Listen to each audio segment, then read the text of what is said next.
할렐루야. 오늘도 바른신앙 온라인 세미나 행하면 필수 세미나 시작하도록 하겠습니다. 이번 본문은 누가복음 15장 본문이 되겠고요.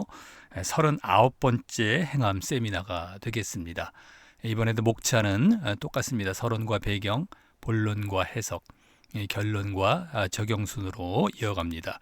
이번 본문을 먼저 읽어보도록 하겠습니다. 또 가라사대 어떤 사람이 두 아들이 있는데 그 둘째가 아비에게 말하되 아버지여 재산 중에서 내게 돌아올 분깃을 내게 주소서 하는지라. 아비가 그 살림을 각각 나눠 주었더니 그 후 며칠이 못되어 둘째 아들이 재산을 다 모아가지고 먼 나라에 가 거기서 허랑방탕하여 그 재산을 허비하더니 다 없이 한 후 그 나라에 크게 흉년이 들어 저가 비로소 궁핍한지라. 가서 그 나라 백성 중 하나에게 붙여 사니 그가 저를 들로 보내어 돼지를 치게 하였는데 저가 돼지 먹는 쥐염 열매로 배를 채우고자 하되 주는 자가 없는지라. 이에 스스로 돌이켜 가로되 내 아버지에게는 양식이 풍족한 품꾼이 얼마나 많은고 나는 여기서 줄여 죽는구나.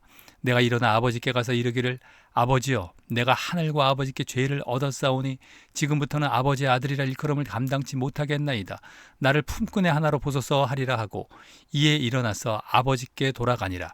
아직도 상거가 먼데 아버지가 저를 보고 측은히 여겨 달려가 목을 안고 입을 맞추니 아들이 가로되 아버지여 내가 하늘과 아버지께 죄를 얻었사오니 지금부터는 아버지의 아들이라 일컬음을 감당치 못하겠나이다 하나 아버지는 종들에게 이르되 제일 좋은 옷을 내어다가 입히고 손에 가락지를 끼우고 발에 신을 신기라. 그리고 살진 송아지를 끌어다가 잡으라. 우리가 먹고 즐기자. 이 네 아들은 죽었다가 다시 살아났으며 내가 잃었다가 다시 얻었노라 하니 저희가 즐거워하더라. 맏아들은 밭에 있다가 돌아와 집에 가까웠을 때에 풍류와 춤추는 소리를 듣고 한 종을 불러 이 무슨 일인가 물은데 대답하되 당신의 동생이 돌아왔음에 당신의 아버지가 그의 건강한 몸을 다시 맞아들이게 됨을 인하여 살진 송아지를 잡았나이다 하니 저가 노하여 들어가기를 즐겨 아니하거늘 아버지가 나와서 고하는데 아버지께 대답하여 가르되 내가 여러 해 아버지를 섬겨 명을 어김이 없거늘 내게는 염소 새끼라도 주어 나와 내 벗으로 즐기게 하신 일이 없더니 아버지의 살림을 창기와 함께 먹어버린 이 아들이 돌아오매 이를 위하여 살진 송아지를 잡으셨나이다. 아버지가 이르되 예 너는 항상 나와 함께 있으니 내 것이 다 내 것이로되 이 네 동생은 죽었다가 살았으며 내가 잃었다가 얻었기로 우리가 즐거워하고 기뻐하는 것이 마땅하다 하니라. 예, 아주 잘 아는 비유이죠. 이제 서론과 배경으로 들어가도록 하겠습니다. 이번 말씀은 누가복음의 유명한 비유 중 하나인 바로 탕자의 비유입니다. 하지만 이 비유는 탕자로 비유된 작은 아들에게만 초점과 강조점이 있는 비유가 아니고 사실 그 아버지 또 작은 아들, 큰 아들 모두를 향해 나름대로 각각 중요한 사실을 보여주고 있는 비유인 것입니다. 그 사실은 이 앞의 문맥과 흐름을 고려해서 볼 때에 더 분명히 드러나게 됩니다. 우선 바리새인과 서기관들로 대표되는 이 종교 지도자들이 예수님이 세리와 같은 이 죄인을 영접하고 음식을 같이 먹는다라고 예수님을 원망합니다. 이 15장에 들어와서 그러한 일이 있게 되죠.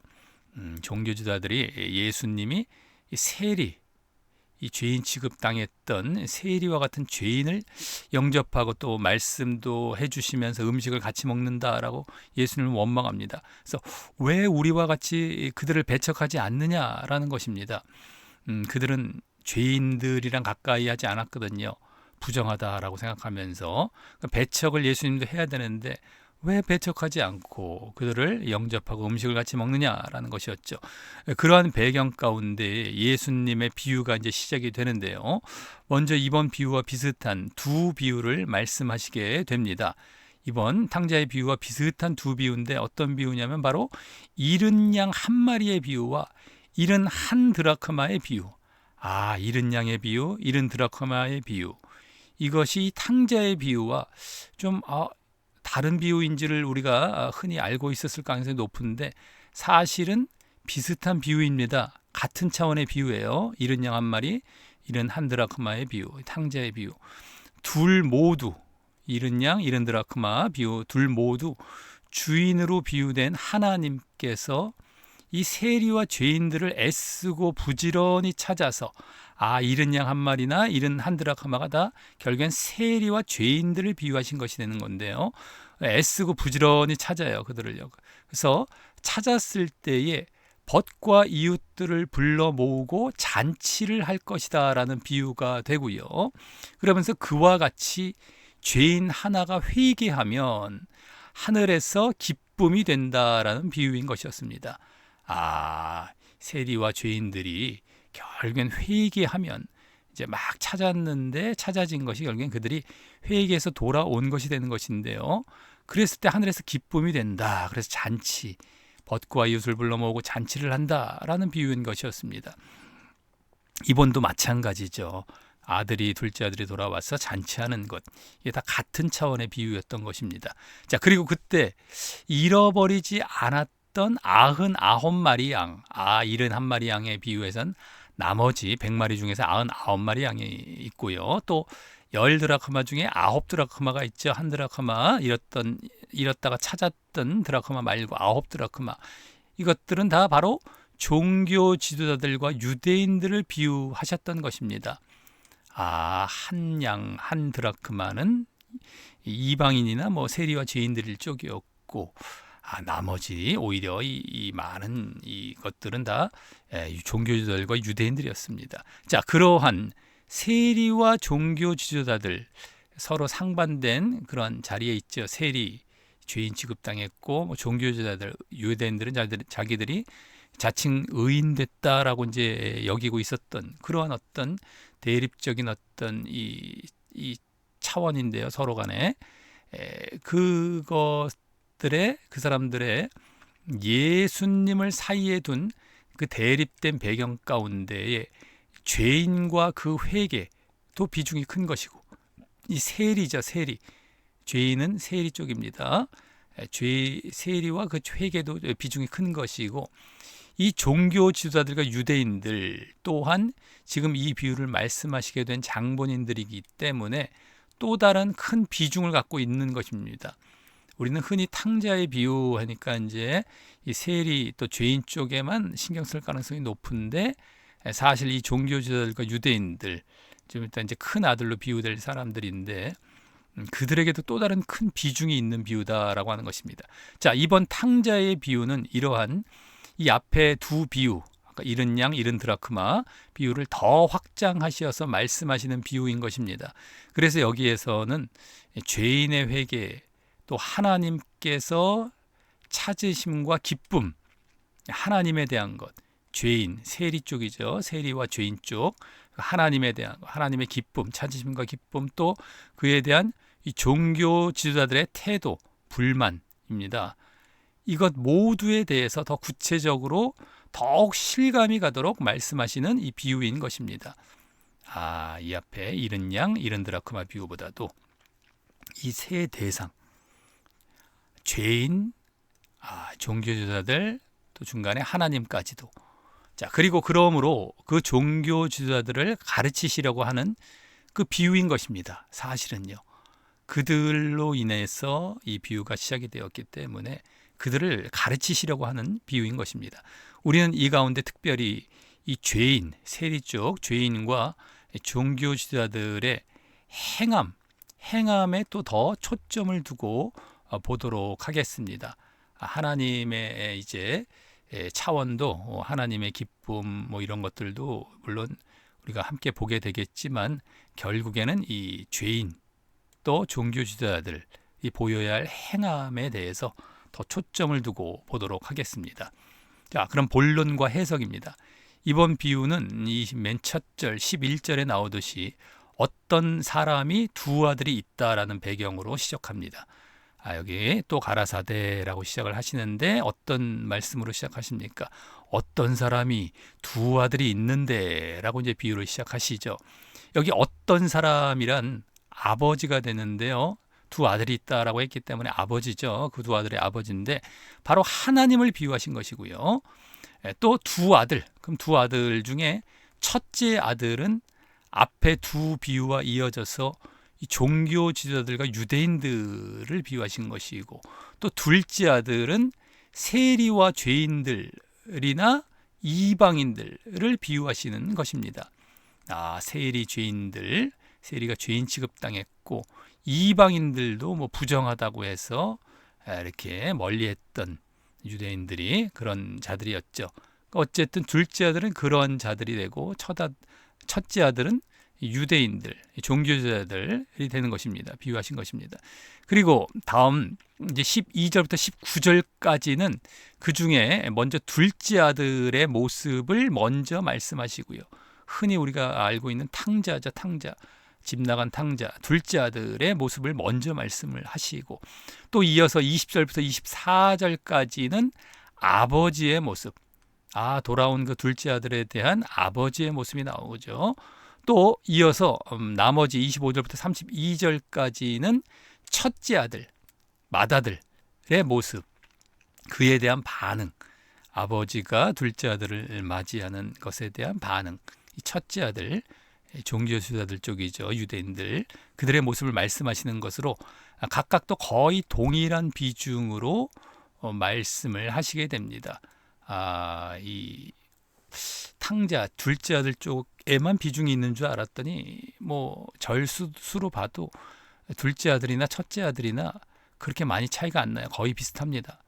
여기도 7절, 뭐 8절, 여기도 마찬가지 그 정도 되고 중간에 아버지는 5절 정도 되는데 이 비슷비슷한 비중들로 이렇게 비유가 이루어져 있습니다. 자, 그럼 이 중 먼저 12절부터 19절까지의 둘째 아들의 모습을 보면은요, 이 비유의 발단이 보여집니다. 12절에서는 그 둘째 아들이 아버지에게 재산 중에서 자신에게 돌아올 분깃, 그 몫을 자신에게 달라고 하는 것으로 시작을 합니다. 둘째가 아비에게 말하되 아버지여 재산 중에서 내게 돌아올 분깃을 내게 주소서 하는지라. 아비가 그 살림을 각각 나눠주었더니 이거죠. 그래서 율법에 의하면요, 이 당시에 율법, 유대인들의 그 율법에 의하면 큰 아들에게는 유산의 3분의 2가, 또 작은 아들에게는 3분의 1이 돌아가게 되어 있었는데요. 2대 1이구나. 큰 아들과 작은 아들의 유산은 이제 2대 1이 되는데, 어쨌든 지금 아버지가 돌아가시기도 전에 이와 같이 자신의 유산을 요구하는 것은 아버지가 빨리 죽기를 바라는 것이나 마찬가지인 불효자식이나 하는 요구인 것입니다. 그런데 여기 보면 아버지는 별말 없이 순순히 그 살림을 각각 나눠 주었다라고 합니다. 여기 아버지가, 그 아비가 그 살림을 각각 나눠 주었다라고 순순히 나눠 주었어요. 기분은 뭐 썩 좋지 않았겠지만 그만큼 아들들을 사랑하고 있었음을 엿볼 수가 있는 것입니다. 그런데 13절과 같이 그 후 며칠이 못 되어 이제 둘째 아들이 그 나누어 주었던 재물을 다 모아가지고 먼 나라로 갑니다. 이제 큰 아들, 작은 아들을 다 이제 나눠준 격이었는데 그 중에서 이제 둘째 아들은 나누어 주었던 재물을 다 모아갖고서 집 나가는 거죠. 먼 나라로 갑니다. 그래서 그 후 며칠이 못 되어 둘째 아들이 재산을 다 모아갖고 먼 나라로 가서, 자, 둘째 아들의 재산 분배 요구의 그런 목적이 바로 이것이었던 것입니다. 아버지보다 이 재산과 물질이 더 목적이었던 것입니다. 물질에 목적이 있었던 것이었어요. 세리와 죄인들, 지금 둘째 아들이 세리와 죄인들을 비유하신 것이었었죠. 그래서 세리와 죄인들은 처음에는 바로 이러한 자들이었던 것입니다. 같은 유대인들이기는 하지만 이 세리 죄인들이 뭐 다 유대인들 쪽이었습니다. 다 이방인들은 아닌데 이방인 취급을 받게 되었던 것이죠.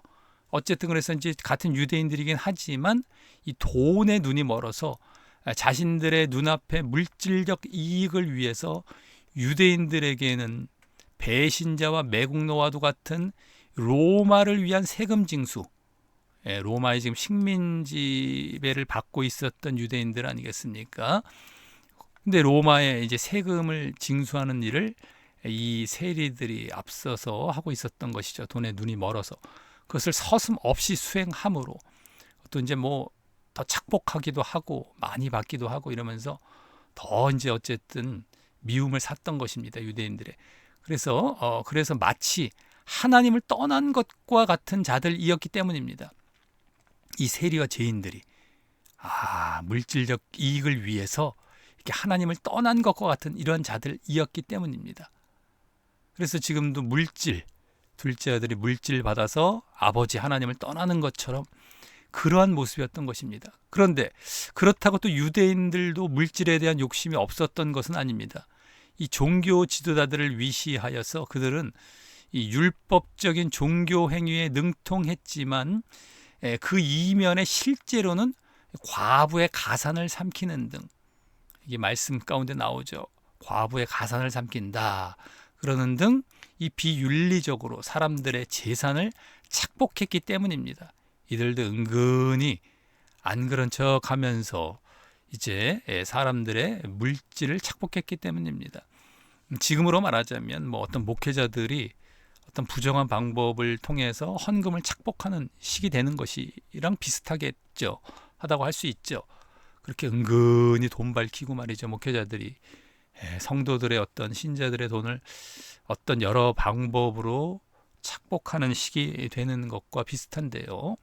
그래서 지금 여기서도 작은 아들은 재산을 챙겨서 집을 나갔고 큰 아들은 집에 남아있을 뿐이지, 이 큰 아들의 재산은 이제 남겨진 아버지의 재산 전부가 자신의 것이 되는 것이었습니다. 그리고 그것을 유지하기 위해서 이제 아버지 곁에 붙어 있게 된 것일 뿐인 겁니다. 돈, 물질을 밝히는 건 사실 작은 아들이나 큰 아들이나 똑같았던 것입니다.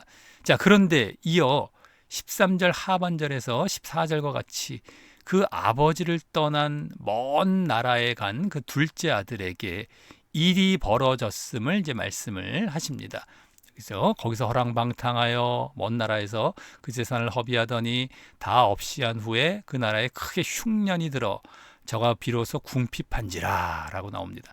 여기 보면 먼저 둘째 아들과 같이 그렇게 물질과 육신적인 욕구를 충족하고 하나님을 떠났을 때 흔히 어떤 모습을 보이는지 보게 됩니다. 물질이 목적이었었어요. 그래서 또 그걸 탁 이제 얻었더니 하나님을 떠나는 거예요. 아버지를 떠나는, 아까 하나님을 떠나는. 근데 흔히 어떤 모습을 보이게 되는지, 그런 자들이 바로 하나님을 떠나 자기 마음대로 살고자 하는 모습이 보입니다. 허랑방탕이 나오죠. 그래서 처음에는 하나님의 간섭을 받지 않으면 마음껏 자유를 누리며 최소한 지금보다 나은 삶을 살 것이라고 생각하며 속도 후련했을 것입니다.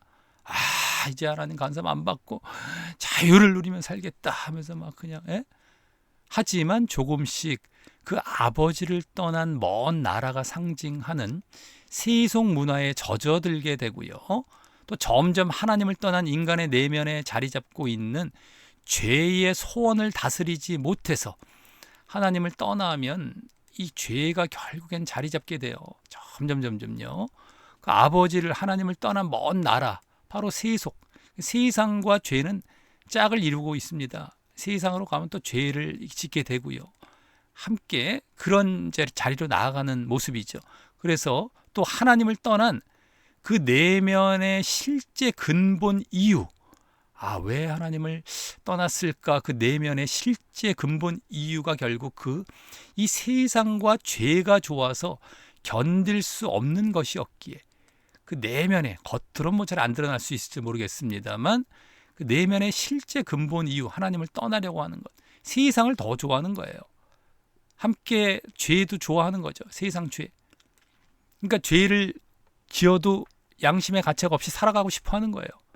근데 지금 이해정론 같은 경우 때문에 괜찮아 이러잖아요. 구원은 다 따놨어. 그깟 죄로 이러면서 그렇게 만들어 놓잖아요. 사람들의 그 육신적인 본성. 그러니까 하나님을 떠나 있는 상태입니다. 사실은요. 하나님을 안 떠났다면은 죄를 괜찮다고 할 수 없어요. 근데 어쨌든 간에 이렇게 이 세상과 죄가 좋은 거예요. 사실은요. 자기가 자기에게 거짓말을 하던, 남에게 거짓말을 치던 간에 상관이 없이 사실은 그겁니다. 하나님과 세상을 겸하여 섬길 수 없는데 하나님을 떠나게 됩니다. 세상과 죄가 좋아서 견딜 수 없는 것이었기 때문에 그래서 결국 어느샌가 유혹을 받습니다. 그래서 여러 가지 쾌락에 물들어서 또 자신의 삶을 낭비하며 살게 된다는 것입니다. 허랑방탕 이거죠. 쾌락도 쫓아가고 또 삶을 낭비하고 세상에 그냥 빠져드는 거예요. 죄와.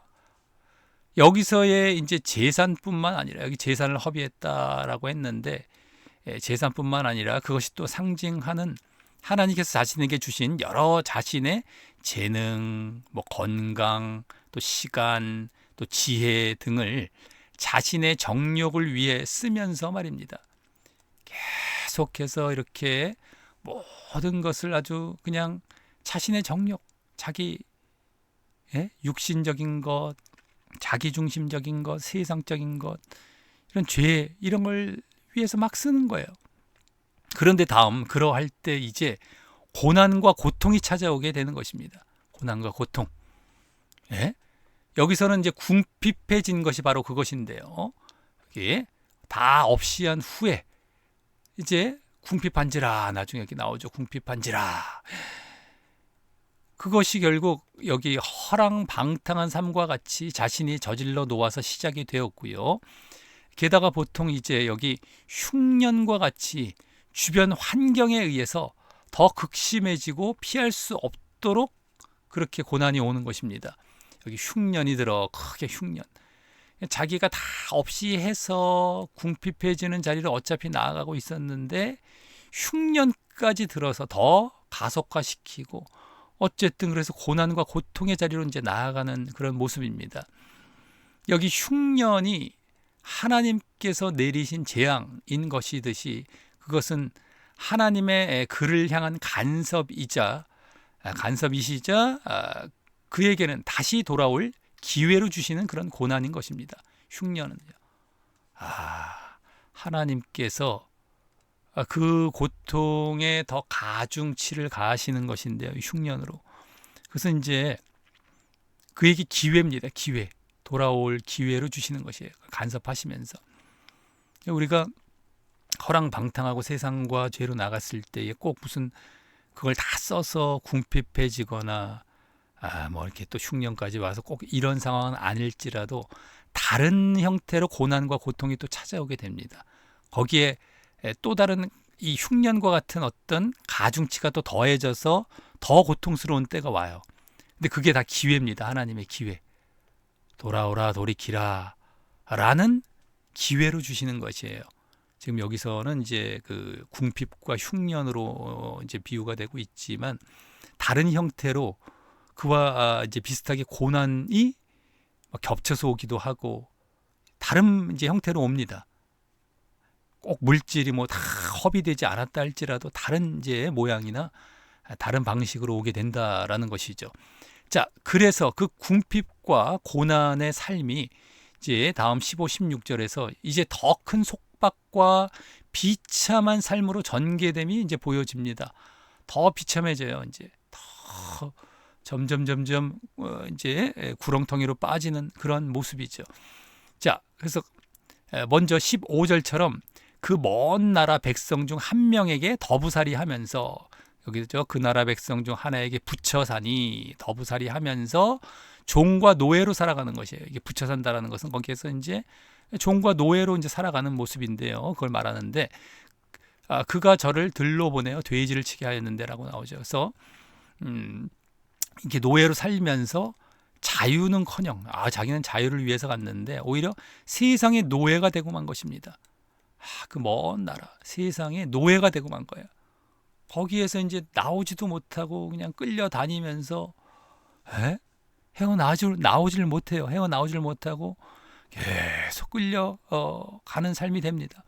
게다가 돼지, 여기 돼지를 치게 했다라고 했는데 돼지는 유대인들에게 부정한 짐승 중 하나여서 먹지도 않고 또 돼지 치는 것도 꺼려 했는데 바로 그 돼지를 치게 되는 것입니다. 그것은 마치 이제는 살기 위해서 그 부정한 죄를 어쩔 수 없이 신봉하고 따를 수밖에 없는 상태가 되어버린 죄의 속박에 갇힌 것과 같은 상황이 되는 거예요. 살기 위해서, 먹고 살기 위해서 세상에 갔더니만 이 부정한 이 돼지를 치게 되는 거, 이 부정하다는 거, 이 죄 쪽이란 말이죠. 이 죄를 어쩔 수 없이 짓게 되는 거예요. 한마디로 뭐 사기를 쳐야 되고 거짓을 해야 되고 내가 부정한 어떤 짓을 해야 되고 이런 것을 어쩔 수 없이 따를 수밖에 없고 거기 속박에 갇히는 거예요. 노예가 되고 자꾸 세상의 노예, 죄의 노예로 자꾸 끌려가는 것이죠. 그러면서 뭐 자꾸 자기가 핑계를 또 대겠죠. 깨닫지 못하는 사람들은 내가 이럴 수밖에 없어 이러면서 자기가 이렇게 만들어 놓은 것은 돌이켜 볼 생각도 안 하고 나 이제 죄 지을 수밖에 없어. 나 어떻게 살라고 이러면서 말이죠. 자기가 만들어 놓은 것인데도 핑계는 뭐 자꾸 다른 쪽에다 대면서 그럴 수밖에 없다라고 계속 주장하며 더 구렁텅이로 들어가는 것입니다. 어쨌든 죄의 노예, 세상의 노예. 자, 그런데 그와 같이 그렇게라도 이 세상의 노예와 죄의 속박이 되어 살아가고자 했지만요. 그곳에서는 역시 자신의 생명을 유지시켜 주기는커녕 그것에 관심도 없고 자신을 더욱 옥죄는 비참함만이 주어질 뿐이었던 겁니다.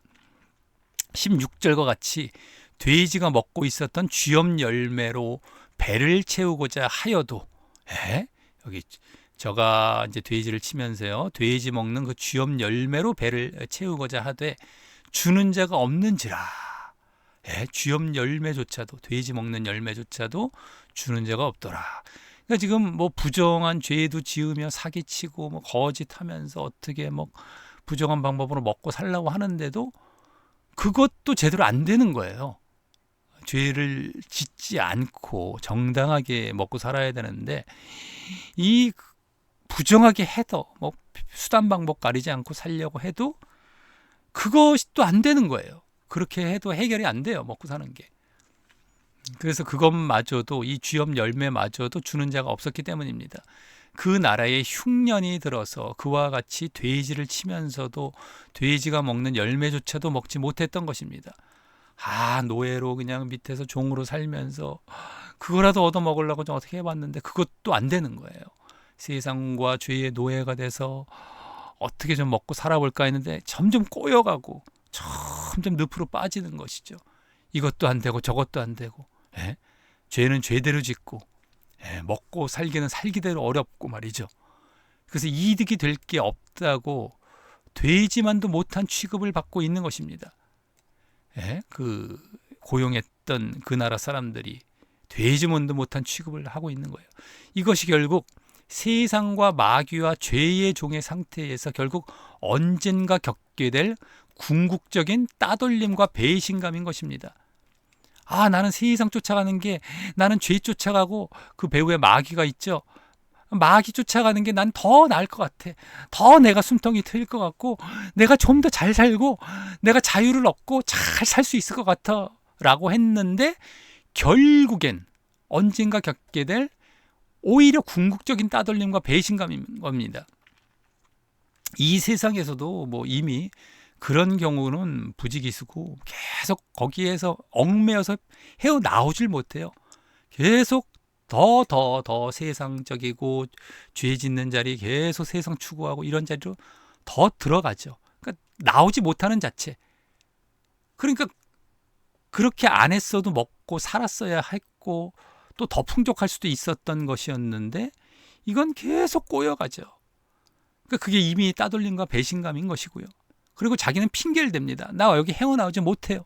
나 여기 못 나가요. 이제는. 왜 자꾸 믿으라고 그래요?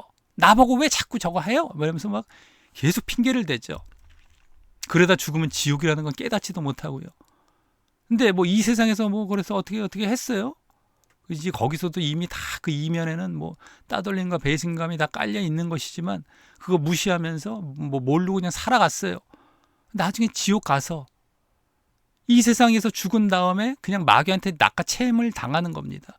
지옥을 가게 돼요.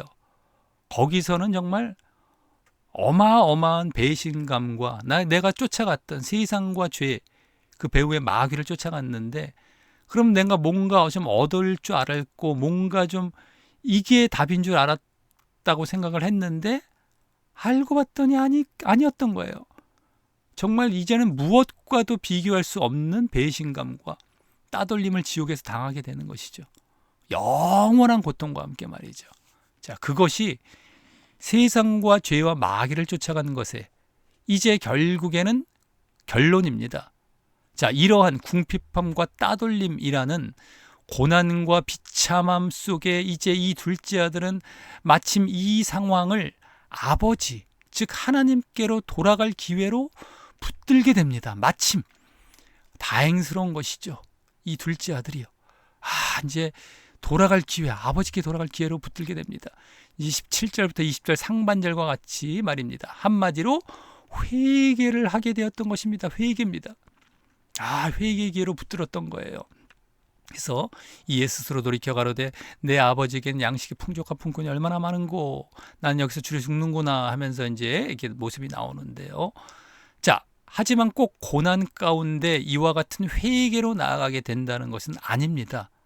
꼭 누구나 이렇게 고난을 받았을 때는 무조건 회개로 나아간다는 것은 아닙니다. 앞에 고난의 상황까지는 하나님께서 누구에게나 주시는 기회이지만요. 누구에게나 주십니다. 하나님께서. 그들을 사랑하시니까 고난을 기회로 주시는 거예요. 근데 그것을 떠나온 자신의 자존심으로 하나님을 떠나왔다라는 내가 자존심, 또 계속해서 아버지에게 돌아가면 자유가 없다라는 생각을 계속하는 거예요. 아버지께 돌아가면 내가 다시 회개하고 돌아가면 또 얽매이지 저기에. 이런 생각. 또 지금 죽어가고 있는데도 세상과 쾌락의 미련이 남아요. 세상과 쾌락이 계속 미련이 남아. 나는 세상 좋아 이러면서 그 고통 속에서도 이게 미련이 남은 거예요. 자존심, 또 자유, 이게 자유인 줄 계속 착각하고 있고 이 세상과 쾌락의 미련이 남은 거예요. 그래서 고집 부리며 끝까지 회개하지 않는 경우가 얼마나 많은지 모릅니다. 훨씬 많죠. 회개하고 돌이키는 경우보다. 거의 대부분이 회개 안 합니다. 잘 안 해요. 계속. 그래서 예수님께서 이 세리와 죄인들을 영접하셨던 이유가 이제 여기서 보여지는 것입니다. 지금 둘째 아들로 비유된 세리와 죄인들을 왜 영접하셨는지 이유가 보여지는데 그것은 바로 회개 때문인 것입니다. 그냥 세리와 죄인들, 그 죄인 취급받던 사람들, 죄인들도 예수님께서는 다 영접하시고 그냥 다 좋아하셔. 죄져도 괜찮고 이런 게 아닙니다. 이 세리와 죄인들이 지금 둘째 아들의 비유 가운데 그대로 보여졌죠. 이제 나오는데요. 17절에서 20절까지 나올 건데 이제 볼 건데 회개 때문인 겁니다. 회개. 이게 없이 그냥 영접하시고 그들을 받아들이시는 것이 아니셨어요. 이건 무조건입니다. 성경 어느 곳이나. 조건이 있는 거예요. 조건이 있다는 게 무조건입니다. 무조건 조건이 있습니다. 무조건이 아닙니다. 영접하고 받아들이는데 그냥 하나님 마음, 창세전 택함 이것 때문에 받아들이시는 것이 아닙니다. 근데 여기서도 또 그냥 이런 문맥도 안 보고 비유 앞뒤로 다 나와 있고 눈앞에 얼마나 유명한 비유입니까? 큰 비유이고. 그럼에도 이걸 다 무시하고 그냥 그런 교리에 껴맞춰서 그냥 세리와 죄인들도 그냥 이렇게 영접해 주시고 사랑이 많으셔요. 이런 엉뚱한 또 이제 갖다가 이제 사랑 은혜 하면서 갖다 붙여 갖고 또 사람들 눈물까지 흘리게 하는 거짓 가르침은 또 들어가죠. 제발 말씀들을 보면서 말씀을 제대로 알고 그 말씀대로 가르치면 되는데 엉뚱한 얘기하면서 듣기 좋은 사랑 은혜라는 얘기든 그대로 해가면서 사람들은 분별을 못해요. 좋은 얘기 해줬으니까. 빠져나오지도 못하게 하면서 죄져도 괜찮아 결국엔 그거잖아요. 그리고 지옥 끌고 가고 말이죠. 이게 코미디 같은 얘기 같지만 실제로 어마어마하게 이루어지고 있는 지금 실제 현장입니다. 이 교회 신앙의 현장. 보통 문제가 아닙니다. 지금 회개하는 모습, 세리와 죄인들을 두고 지금 이 비유를 하신 것이에요. 이 회개가 이제 나옵니다, 여기. 그 영접하시는 이유가 바로 이것이었던 거예요. 물론 세리와 죄인들 가운데서도 회개 안 했던 사람들도 있겠죠. 그들에게까지 무슨 예수님이 영접하셔서 그들이 또 구원 얻도록 또 이렇게 해주시는 것은 아닙니다. 당연하죠. 근데 어쨌든 회개입니다. 회개. 자, 그럼 둘째 아들은 17절부터 20절 상반절 아까 여기 말씀들 그래서 어떤 모습으로 회개를 합니까? 먼저 스스로 돌이킵니다. 여기 스스로 돌이켜 가로되 스스로 돌이켜 이러죠. 자, 이는 원래 원어로는 자신에게로 돌아왔다. 스스로 돌아왔다. 그리고 제 정신으로 돌아왔다라는 말인 것입니다. 이는 회개를 나타내는 이 히브리적 표현이에요. 스스로 돌이킨다. 이거. 그래서 이 말은 하나님을 떠나면 인간 본연의 모습과 제 정신을 잃고 정신 못 차리는 이런 비정상의 삶이 되는 것을 보여주는 것이고 이 탕자는 거기서 이제 다시 제 정신을 찾아서 바르게 보는 자리로 돌아오게 되었다라는 것입니다. 이제 제대로 돌이킨 거예요. 제정신이 돌아온 거예요. 그리고 그것은 타인에 의하여 억지로 하는 것이 아니고 자신이 스스로 돌이켰다라는 것입니다. 스스로 돌이켰다. 제 정신으로 스스로. 누가 뭐 이렇게 해주는 게 아닙니다. 스스로. 당연하죠. 회개를 누가 해줍니까? 자기가 스스로 자기밖에 못해요. 그것이 아니고 뭐 회개에 누군가가 뭐 해주는 게 말이나 됩니까? 회개했다고 쳐주는 것이 또 말이나 되고요. 말도 안 되는 얘기죠. 억지로 회개 해주신다. 내가 회개한다고 하냐? 내가 기도한다고 하냐? 내가 믿는다고 믿냐? 이런 말들 다 거짓말입니다. 얼마나 그것들도 지금 횡행하는지 몰라요. 그 말들. 다 뿌리 뽑아 버리시고 말도 안 되는 그 말장난 같은 말들 다 뽑아 버리십시오. 그 말이나 됩니까? 그 말 자체가 제정신도 아닌 사람들이나 받아들이는 말들이 이렇게 말이나 됩니까? 회개란 말은 왜 필요합니까? 그러면 기도라는 말도요. 누가 해준다고 하면은요. 아예 다 그런 과정을 없애버리죠. 믿음이란 과정도 마찬가지고. 아예 용어 자체가 없어서 해야 돼요. 필요도 없는 거 왜 만들어 놓고 뭐 누군가가 해주게 한다면은 그 말도 안 되는 얘기들을 꼭 해요. 꼭. 예? 그 예정론 때문에 다 만들어진 그런 말들 말이죠. 자, 어쨌든 스스로 돌이켰다라는 거예요. 자, 그러면서 이제 그 바르게 보는 모습이 이 17절에 계속해서 나오게 됩니다. 스스로 돌이켰다. 아까 바르게 보는 자리로 돌아온 건데 어떻게 바르게 보는 것인가? 자, 내 아버지에게는 양식이 풍족한 품꾼이 얼마나 많은고 나는 여기서 줄여 죽는구나 라고 말입니다. 여기죠. 자, 이제 자신의 편이 되어 자신을 살릴 유일한 분은 아버지뿐이라는 것. 내 아버지에게 양식이 풍족한 품꾼이 얼마나 많은고. 내가 살아날 길은 아버지뿐이다. 그래서 또 자신이 죽어가고 있는 것, 나는 여기서 줄여 죽는구나 라고 말입니다. 이것을 분명히 본 것입니다. 살아날 것, 내가 죽어가고 있다라는 것. 그동안 제 정신이 아니게 아버지에게 유산을 요구하고 이 먼 나라로 왔고 결국 방탕한 삶을 살았던 것도 이제 함께 보았을 것입니다. 내가 얼마나 잘못되었던 모습으로 지금 죽어가고 있었는지. 내가 살아날 유일한 길은 그 아버지뿐이구나. 예? 여기 지금 이 말씀입니다. 그런데 그냥 아버지에게 가면 살 것이라고 생각하지 않고 그 다음 이제 아버지의 품꾼, 즉 고용인이라도 되는 것이 지금 이곳에서 더부살이하며 빌어먹는 것에서는 할 수 없는 그렇게 살 수 있게 된다. 살아날 수 있게 살 수 있게 된다라는 사실을 알고 그와 같은 신분이라도 좋으니 그것으로 가려 한 것입니다. 바로 살기 위해서 목숨을 부지하기 위해서 살기 위해서인 겁니다. 그래서 여기 풍족한 품꾼이 얼마나 많은 곳. 그래서 이제 품꾼 쪽을 바라보고 있잖아요. 내 아버지에게 양식이 풍족한 품꾼을 바라보고 있고요. 그래서 좀 있다가 내가 아버지께 가리라 하면서 나를 품꾼의 하나로 보소서라고 이제 고백을 하게 됩니다. 좀 이따가 이제 보겠지만. 자, 그리고 그에 따른 실천으로 이제 18, 19절과 같이 하겠다고 다짐을 합니다. 실천을 해요. 지금 회개로 하면서 실행에 옮겨지는 회개의 열매가 이제 보여지는 모습들이 나오게 됩니다. 먼저 내가 일어나 아버지께로 가겠다라고 합니다. 여기서 내가 일어나 아버지께로 가서 이렇게 나오죠. 일어나 아버지께로 가서 말씀을 하나하나 확인하면서 보는 이유가 있습니다. 이걸 내가 확인하지 않고 딴 얘기 안 하려고 하는 거거든요. 딴 얘기로 우리가 지금 자꾸 돌아가서 인간의 생각, 목회자의 생각을 말하는 것이 아닙니다. 에? 설교자의 생각, 어떤 이 가르침을 주는 자의 생각을 말을 하는 게 아니에요. 그냥 말씀 그대로를 우리가 보고 있는 겁니다.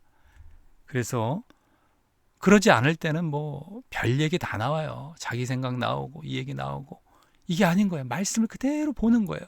그래서 확인을 해야 이게 정말 성경의 이 하나님의 뜻이구나, 하나님의 말씀이 이것이구나라는 것을 알 수 있기 때문입니다. 그러니까 뭐 2번씩 지금 반복하고 왔다 갔다 한다 할지라도 그것 때문이고 그것이 반드시 필요한 거고 아주 중요한 겁니다.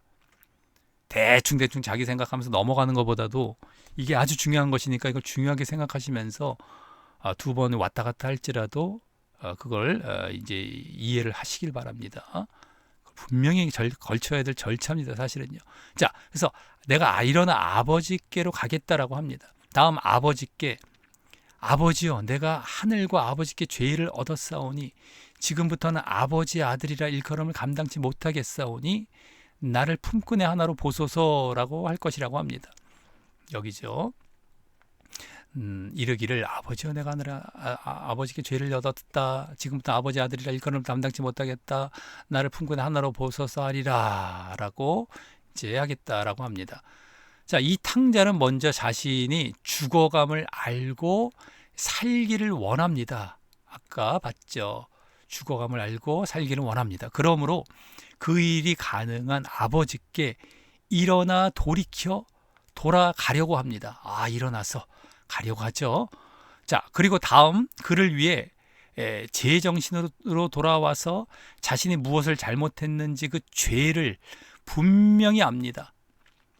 내가 죄를 얻었사오니, 아버지여, 내가 하늘과 아버지께 죄를 얻었사오니, 이렇게 고백하지 않습니까? 여기 18절에 하늘과 아버지께 죄를 지었다라고 하는 것을 보면은요, 자신에게 자상하고 사랑이 많은 그 아버지를 주신 하나님께 범죄했다고 직접 언급할 정도로 자신의 그 교만한 죄를 인식하고 있는 모습인 것입니다. 그냥 죄, 아버지께 뿐만 아니라 하늘과 하나님께 이 죄를 얻었다, 내가 죄를 지었다, 그러니까 죄를 분명히 인식하고 있는 모습이라는 것이에요. 또 그러므로 아버지가 자신을 받지 않고 충분히 내칠 수도 있지만 내가 철저히 낮아질 테니 제발 자신을 부려먹는 종으로라도 받아만 주시고 날 죽지 않고 살 수 있게 해달라는 것입니다. 여기 내가 철저히 아버지의 아들이라 일컬음을 담당치 못하겠고 그냥 낮아지고, 그래서 품꾼의 하나로 보소서. 얼마나 자신을 낮추고, 아들인데도 원래는 아들 신분이었는데 이 종으로라도 받아주시고 죽지 않고 살 수 있게 해달라. 낮아지는 것이죠. 철저히 낮아지는 거예요. 이제 돼지보다 못한 존재로 죽게 된 바에, 돼지 먹는 쥐염 열매도 못 먹고 돼지보다 못한 존재로 죽게 될 지금 상황이었어요. 그럴 바에 그것 또한 감지덕지죠. 품꾼, 종으로라도 살 수만 있다면 내가 감지덕지 아니겠습니까? 자, 이 모습이 회개인 것입니다. 회개. 회개가 이런 것이에요. 자신의 죄로 인해서 죽게 된 그 형편을 볼 줄 알고요. 죄로 인해서 죽게 된 형편 아까 나왔죠. 자기가 죽게 되었다. 자기 죄에 고백하고 그 다음에 거기서 살아날 유일한 길은 하나님밖에 없음을 알며, 유일한 그 길은 이제 하나님밖에 없어요. 아버지께로 돌아가는 거 외에는 내가 살아날 길이 없구나. 지금 이 비유에서는 그것도 다 보여주고 있습니다. 여기서 지금 먹고 살릴 아버지가 아니라 뭐 다른 데 좀 알아보면 되지 않아? 이게 아니고요. 지금 이 비유에서는 아버지밖에 없다라는 것을 어쨌든 여기 비유에서도 보여주고 있고요. 우리가 이 비유에 좀 초점을 맞춰야 됩니다. 아버지 하나님밖에 없다라는 것, 여기서 비유를 자꾸 벗어나서 딴 쪽으로 또 돌아가서 비유를 갖다 붙이면 안 됩니다. 자기 마음대로. 지금 유일한 길이 지금 아버지밖에 없다라는 게 이 비유 자체 내에서도 보여지고 있단 말이죠. 이 비유 자체에 초점을 둬야 돼요. 그래서 어쨌든 그것을 지금 예수님께서 보여주고 계신 것입니다. 이 비유 속에서 하나님밖에 없다라는 거예요. 살아날 길은요. 그러기에 자신의 죄를 철저히 인정하고 고백하며 하나님께 철저히 낮아져서 받아달라라고 하는 모습 말입니다. 내가 하나님께 가서 아버지께 가서 그 죄를 철저히 내가 죄를 지었다라고 하면서 고백하지 않습니까? 죄를. 그럼 철저히 너 낮아져서 나를 받아달라라고 하는 모습. 내가 종이라도 좋으니. 그러니까 어쨌든 여기서는 중요한 그 핵심적인 모습을 봐야죠. 죄로 인해서 죽게 된 형편을 볼 줄 알고 살아날 유일한 길은 하나님밖에 없음을 알며 그러기에 자신의 죄를 철저히 인정하고 고백하며 철저히 낮아져서 받아달라. 이게 회개다라는 거예요. 지금 탕자 둘째 아들의 지금 회개의 모습 속에서 우리가 지금 보여지고 있는 그 모습입니다.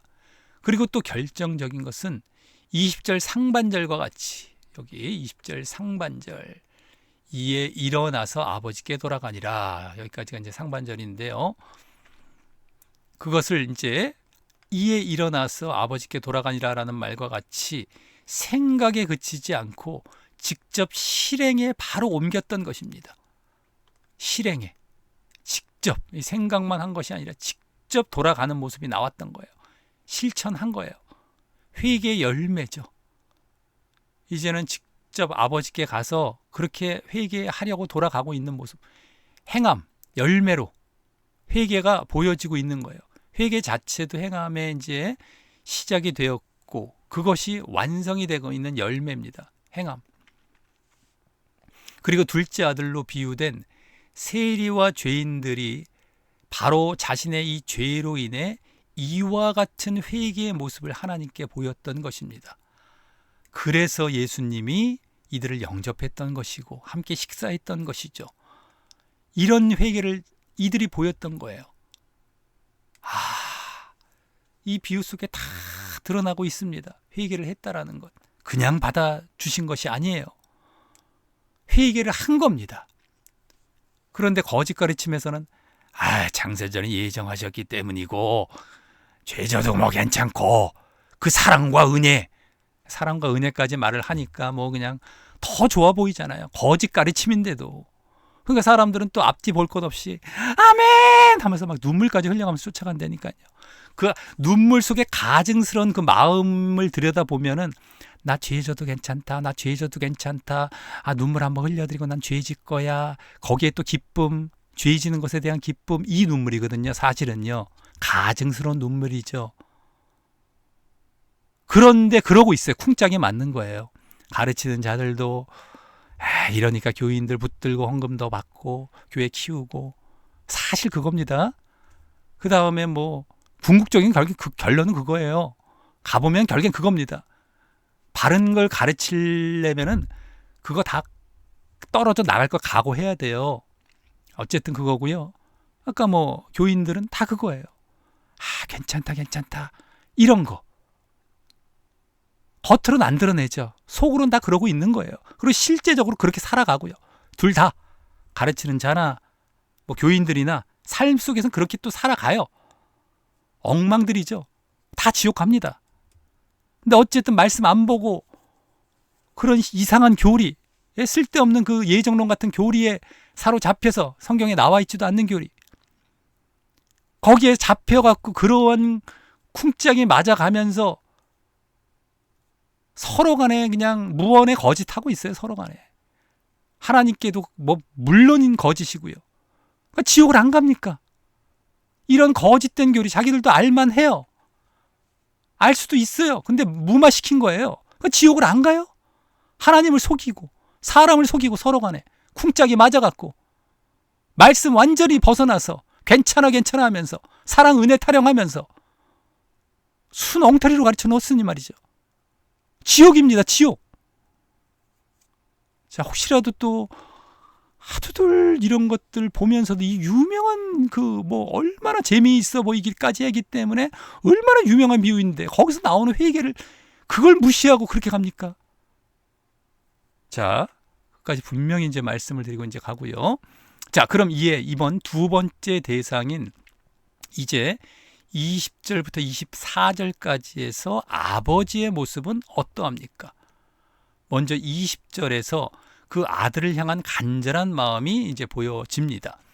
자, 아직도 상거가 먼데, 아까 둘째 아들은 이제 아버지를 향해 떠났어요. 그래서 이제 아직 상거가 먼데, 서로 거리가 먼데, 아버지가 저를 보고 측은히 여겨 달려가 목을 안고 입을 맞추니 이겁니다. 자, 아버지는 둘째 아들이 나간 이후 늘상 집 앞에서 아들이 오기만을 애타게 기다렸던 것입니다. 마치 하나님께서 죄인을 간절히 기다리고 있는 그런 마음과 같습니다. 돌아오기만 해라. 제발 돌아오기만 하라. 그리하면 내 잘못을 용서하고 너를 받아줄 것이다. 라고 자비와 긍휼의 마음을 품으시면서 말입니다. 이 자비와 긍휼은 이거예요. 돌아오는 것에 대해서 자비와 긍휼이지, 돌아옴도 없이 자비와 긍휼을 베푸시는 것이 아닙니다.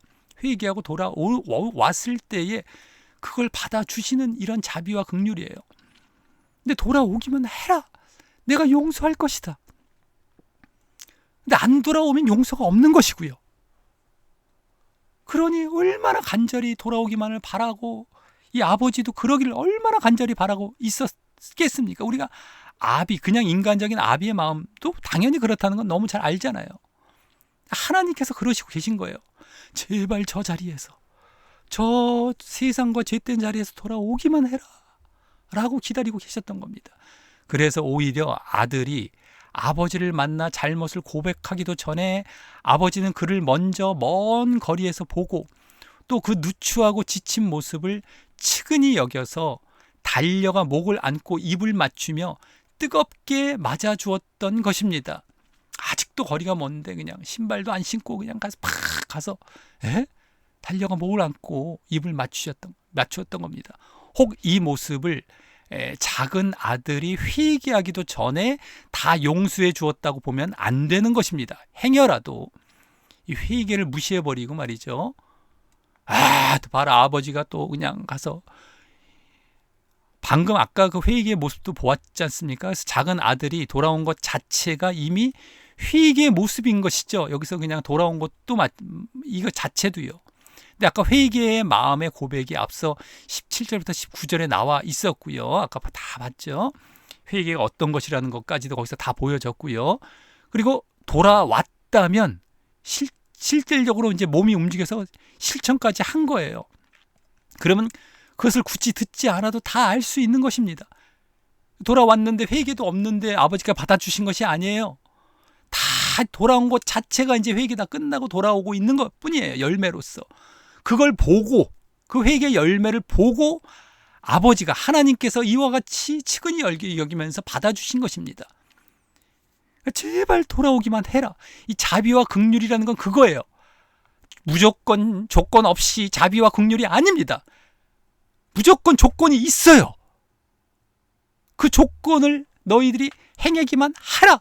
그때 내가 이렇게 해주겠다. 이게 자비와 긍휼이에요. 그 실제입니다. 근데 지금도 얼마나 거짓 가르치면서 그 자비와 긍휼을 그냥 아무것도 안 하는데 자비와 긍휼이야. 결국엔 그 타령해요. 그 얘기들을 합니다. 듣기는 얼마나 좋아요. 내가 대충 그냥 있어도 그렇다고 해주니까 얼마나 좋습니까? 근데 그것이 아니라니까요. 성경 어디를 뒤져보십시오. 그런 자비와 긍휼은 없어요. 제발 돌아오기만 하라는 거예요. 근데 끝끝내 안 돌이켜요. 그래서 그 자비와 긍휼을 얻어가질 못해요. 얻질 못해요. 이게 이제 이스라엘 모습들이었죠. 이스라엘 구약에. 예?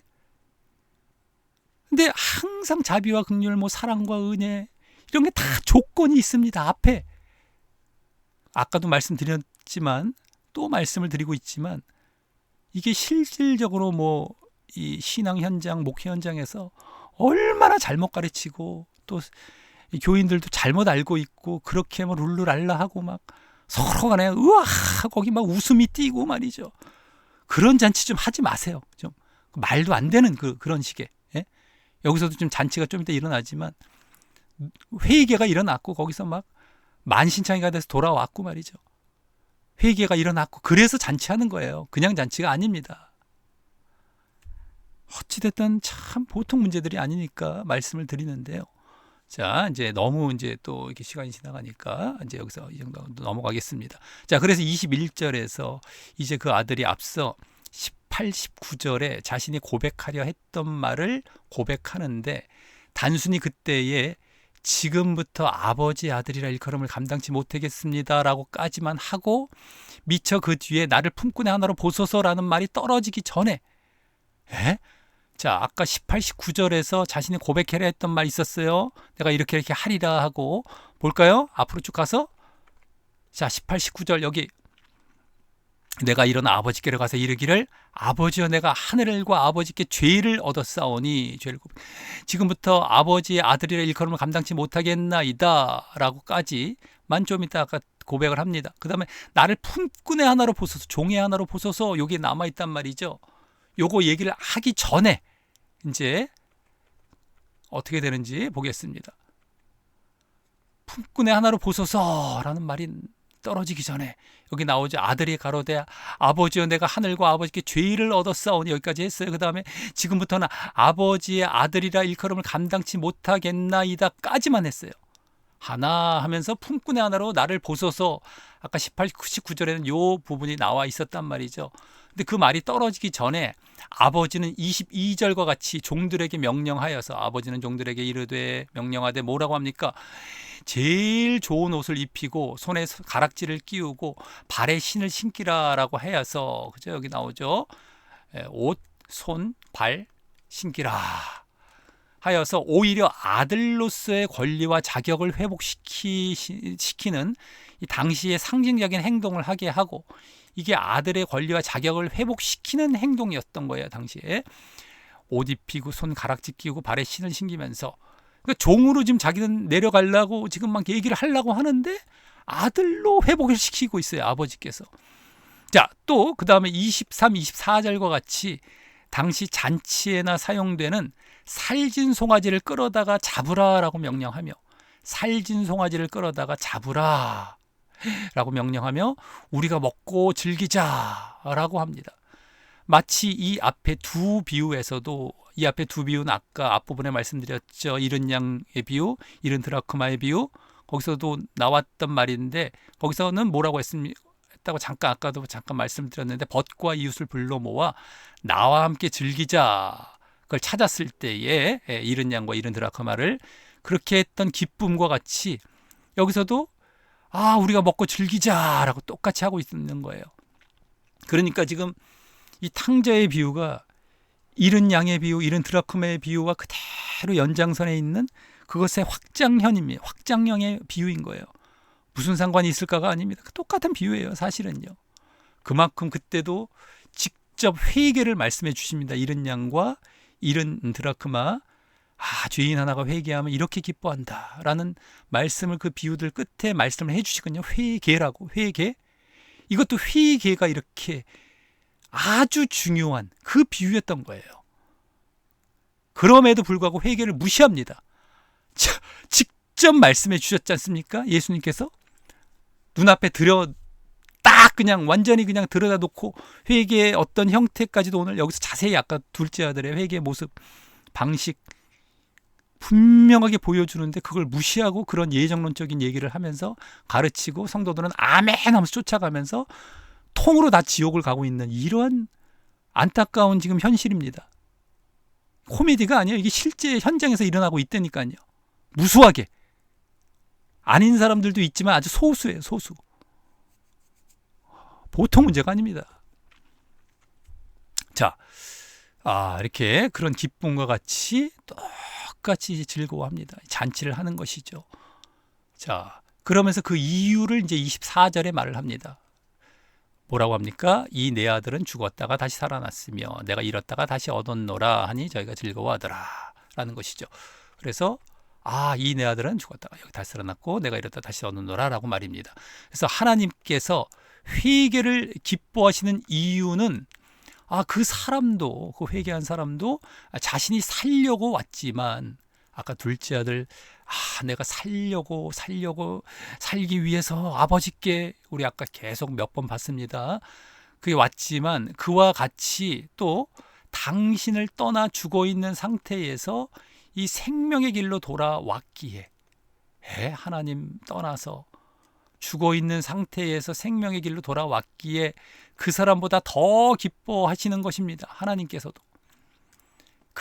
사람 자신도 살려고 생명을 얻으려고 왔지만 하나님께서도 그 죽어 있는 상태에서 생명의 길로 돌아온 것에 대해서 그 사람보다 더 기뻐하는 것이에요. 여기 내 아들은 죽었다가 다시 살았고, 잃었다가 다시 얻었다, 죽었다가 살아난 것.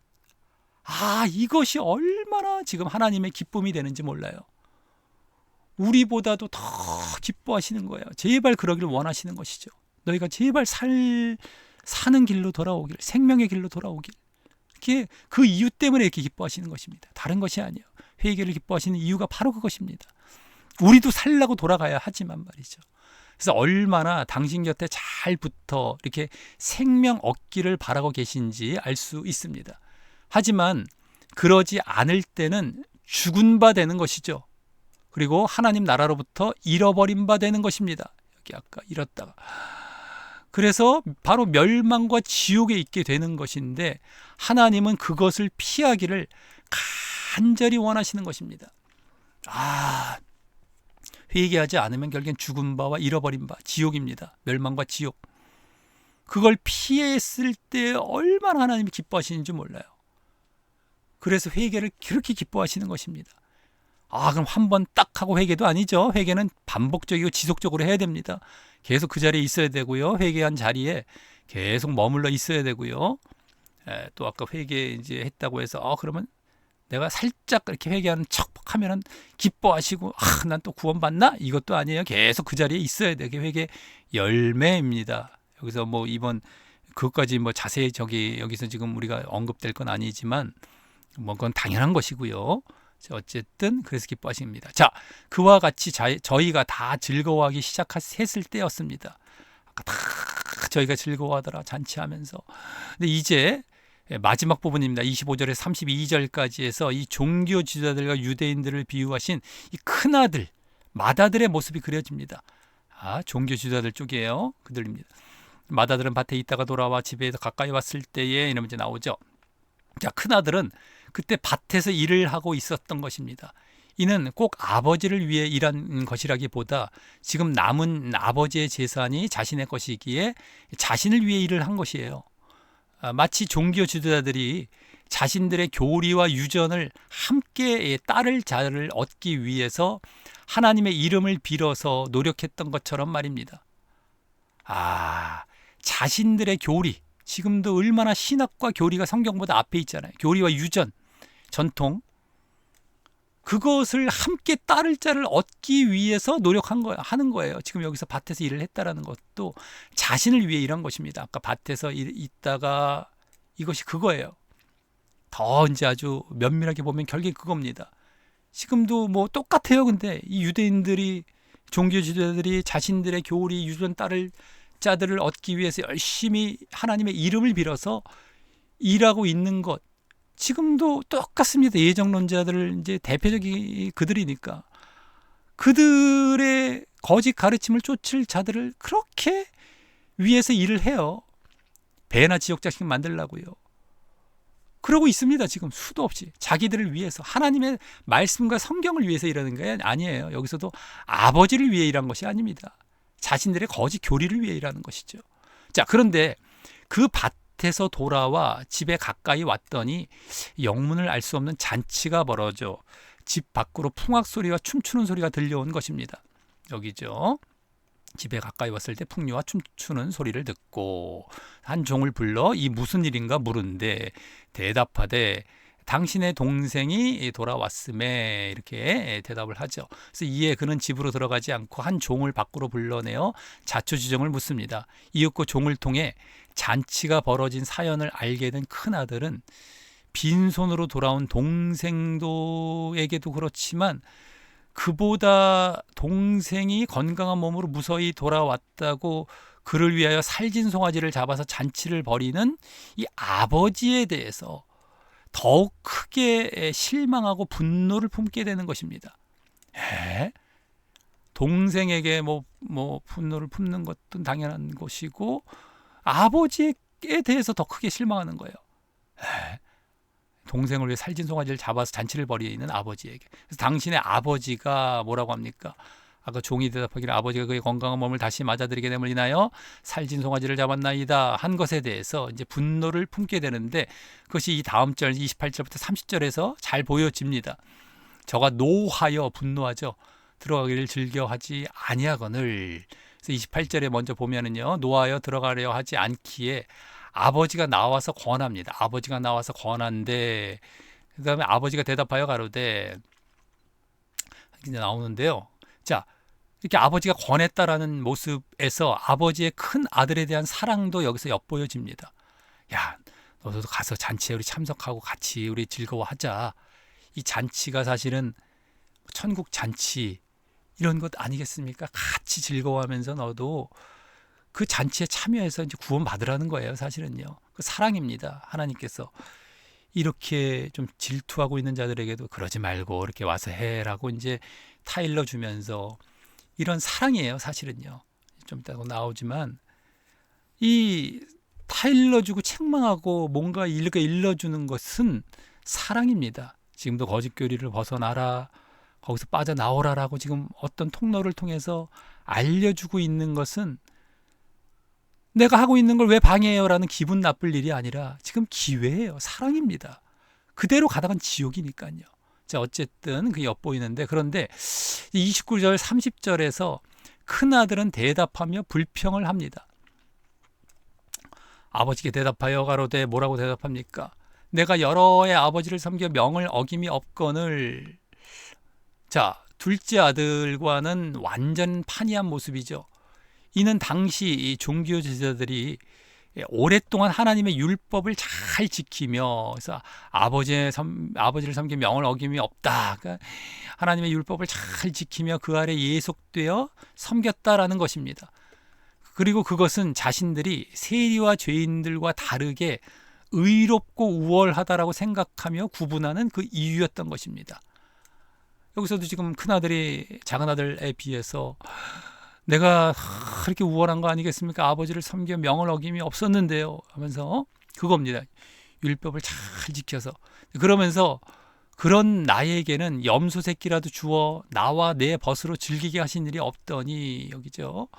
내게는 염소 새끼 주어서 이렇게 즐기게 하신 일이 없더니 아버지의 살림을 창기와 함께 먹어버린 이 아들이 돌아오매 이를 위하여 살진 송아지를 잡으셨나이다. 그래서 어떻게 아버지께 주시는 그 살림은 이 재산 그것을 이 재산은 조금 건너짚어서 이제 창기와 함께 먹어버린 창기라는 말은 오늘 나오지도 않았지만 자기가 건너짚은 것이죠.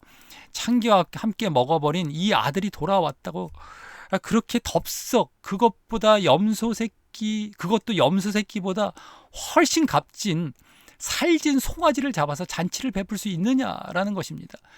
이 말은 어떻게 보면 타당하고 일리가 있어 보입니다.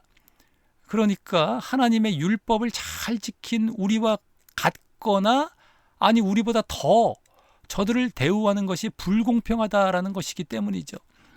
그리고 이것이 당시 종교 지도자들이 세리와 죄인을 영접하여 함께 식사를 하며 말씀을 듣는 것과 그것을 허락하신 예수님에 대해서 분노하고 불평하는 이유였던 것입니다. 종교 지도자들이 예수님에 대해서 지금 불평했던 것이죠. 분노하고 하나님께 지금 아버지께 지금 분노하고 있어요. 어떻게 세리와 죄인을 영접합니까? 하면서 둘째 아들 이런 자들 이 죄인과 같은 자를 어떻게 영접합니까? 불공평합니다. 라고 말이죠. 하지만 다음 31, 32절을 보면 그 아버지는 큰 아들의 그 오해와 잘못된 생각을 잡아주려 합니다. 아버지가 이르되 예 너는 항상 나와 함께 있으니 내 것이 다 내 것이로되. 그래서 아까 살진 송아지나 염소 새끼 한 마리는 비교할 것도 아니지만 이런 의미이죠. 다 내 것이로되.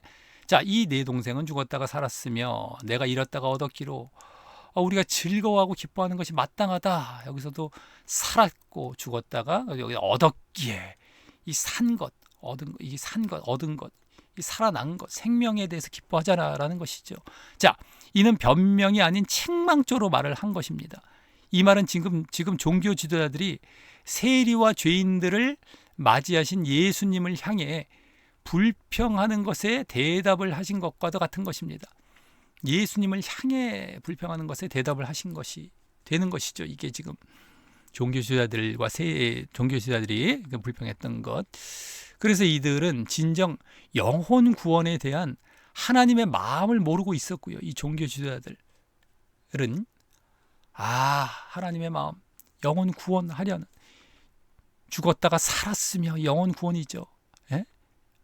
잃었다가 얻었기로. 또 게다가 유대인들은 이방인들을 구원으로 인도할 책임이 있었던 것이었는데도 그것을 이해하여서 거기에 동참하려 하지도 않고 잔치에도 안 와요. 그러니까 무슨 저런 사람들을 구원하려고 합니까? 하는 것밖에 안 되는 것이죠.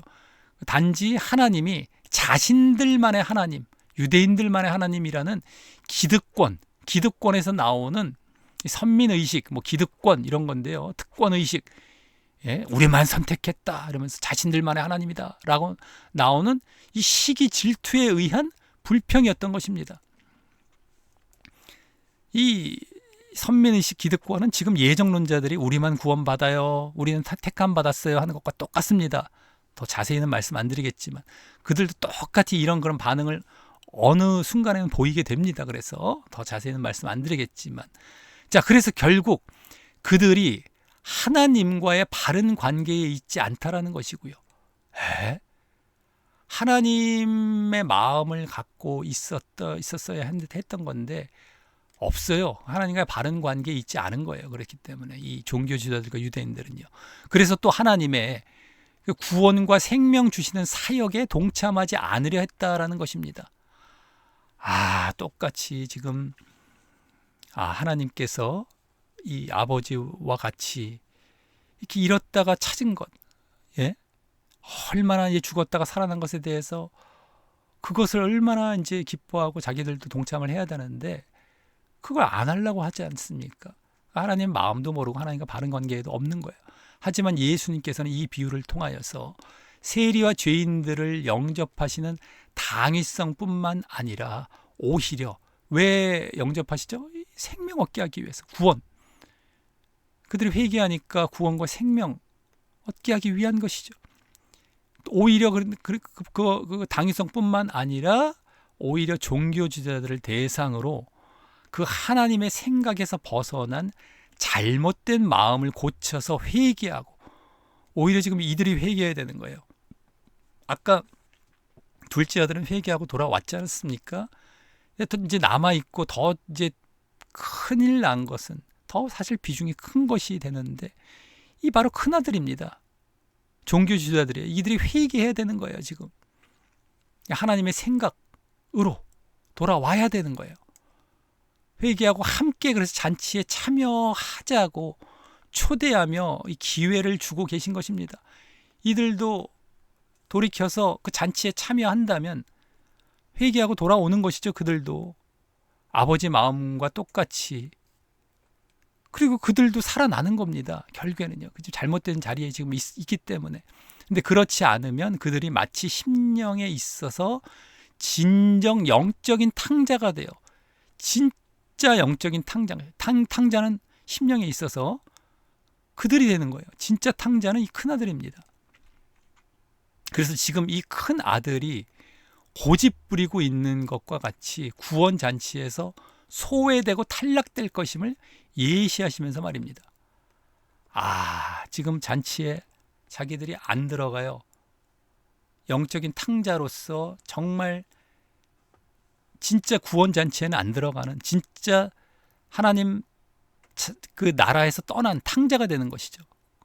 결국엔 멸망으로 가는 것이고, 이 진짜 탕자는 누굽니까? 둘째 아들이 아니었던 거예요.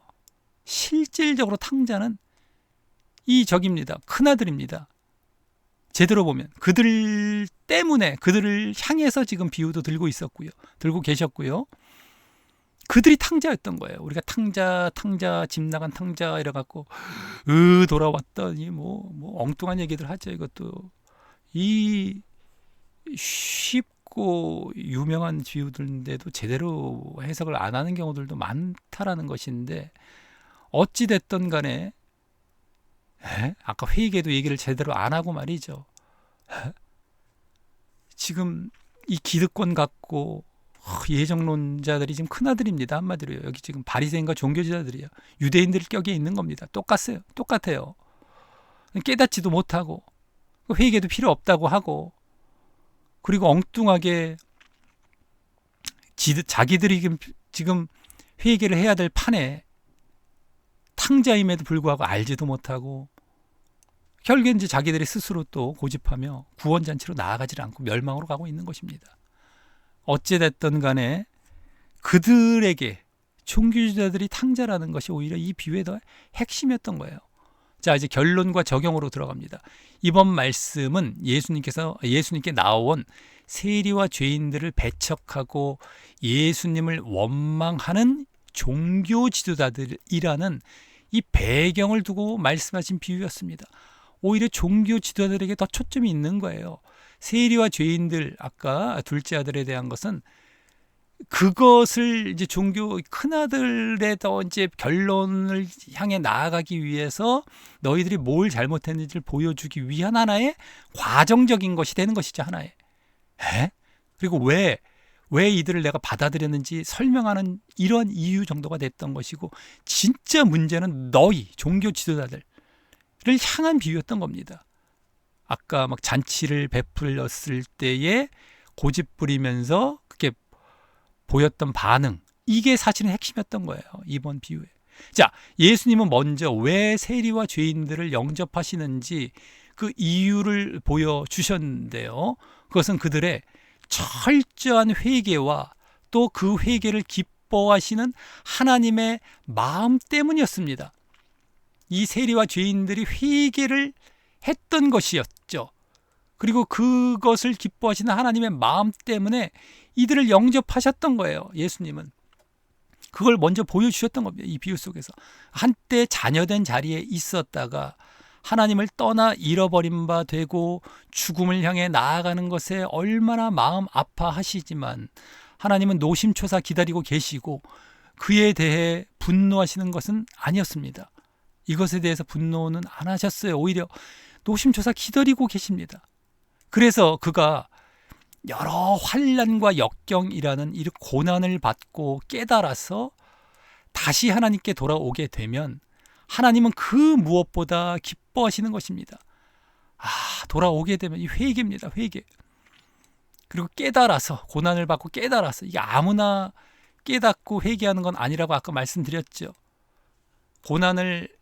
환난과 역경을 받았을 때 꼭 회개로 나아가는 건 아니지만, 그렇게 해서 만약에 그 기회를 붙들고 돌아오게 된다면 얼마나 기뻐하시는지 모릅니다. 하지만 오히려 떠난 적이 없던 자들, 이 큰아들, 아까 이 종교 지도자들 격인데요. 그들은 그것을 기다리지도 않고, 그래서 다시 돌아오게 되면 오히려 자신의 권리에 손해를 끼칠 것을 우려하여 거절하게 되고, 기다리지도 않아요. 하나님의 마음과 아버지의 마음과 같지가 않습니다. 그러니까 전혀 잘못되어 있는 그 믿음 신앙에 있는 것이죠. 그래서 손해를 끼칠 것을 우려하여 거절하게 되고, 그 사람뿐만 아니라 급기야 그것을 받아들인 하나님에게까지 분노하게 되는 모습을 그리신 것입니다. 하나님에게까지 분노해요. 그 둘째 아들을 받아들였다고 하나님께 분노합니다. 어마어마한 거죠. 실질적으로 그렇습니다. 지금 현재가. 어떤 형태로든 이게 보여지는데 그걸 자신들이 발견할지 몰라요. 지금 예정론자들도요. 자, 그렇다고 그럼 일부러 떠나서 다시 돌아옴으로 그런 탕자와 같은 접대를 받아야겠다라고 생각을 한다면 그럴 수가 있잖아요. 나는 안 떠났는데 내가 뭘 잘못이야 라고 이제 생각하면서 내가 기다리지 않았다고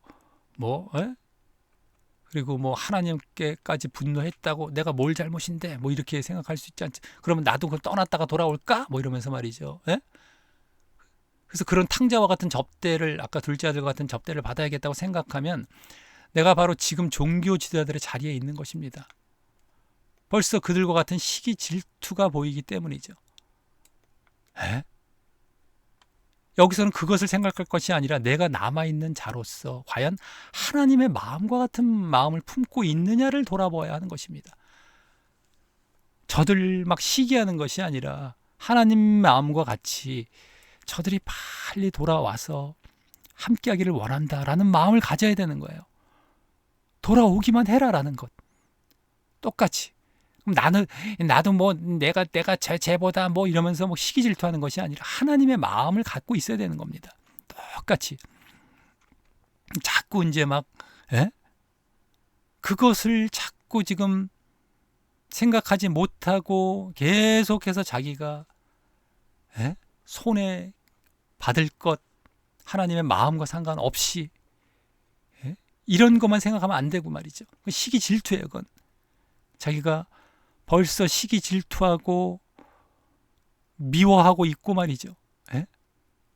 그 마음이 다른 겁니다. 그래서 벌써 내가 종교 지도자들의 자리에 있는 거예요.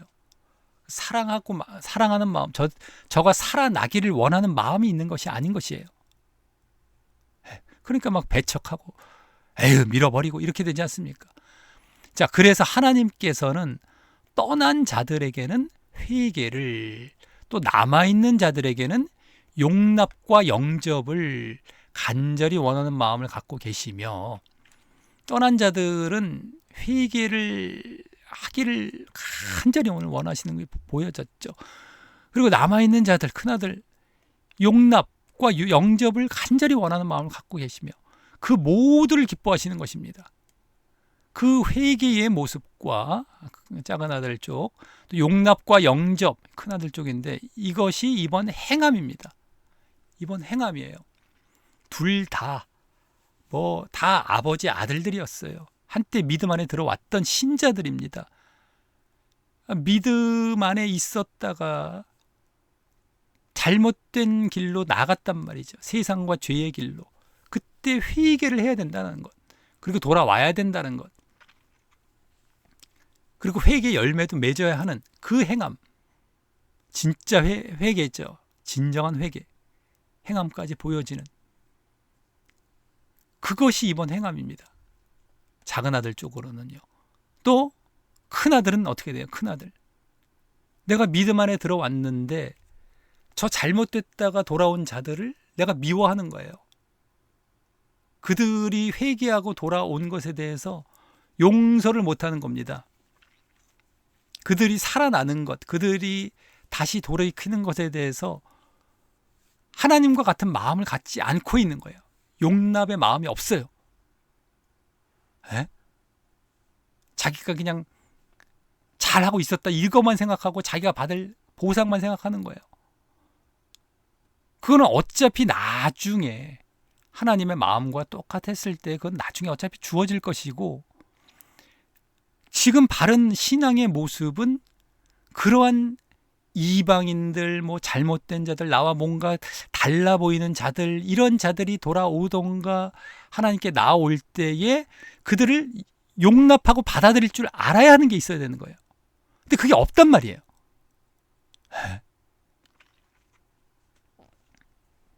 그래서 우리가 믿음을 가졌다라고 했을 때에 이 구분 짓는 게 아닙니다. 누구는 선택받고 누구는 유기되었다. 이게 바로 용납과 영접이 없는 모습이죠. 사실은 예정론자들이. 이미 구분이 돼버렸어요. 저들과 우린 달라. 어떤 식으로라든 그런 모양이 언젠간 드러나게 되어 있어요. 그래서 어찌됐든 이와 같은 하나님의 마음으로 그대로 우리가 그들이 구원으로 나아오는 것을 기뻐하고 용납하는 것까지 나아가야 진짜 믿음인 겁니다.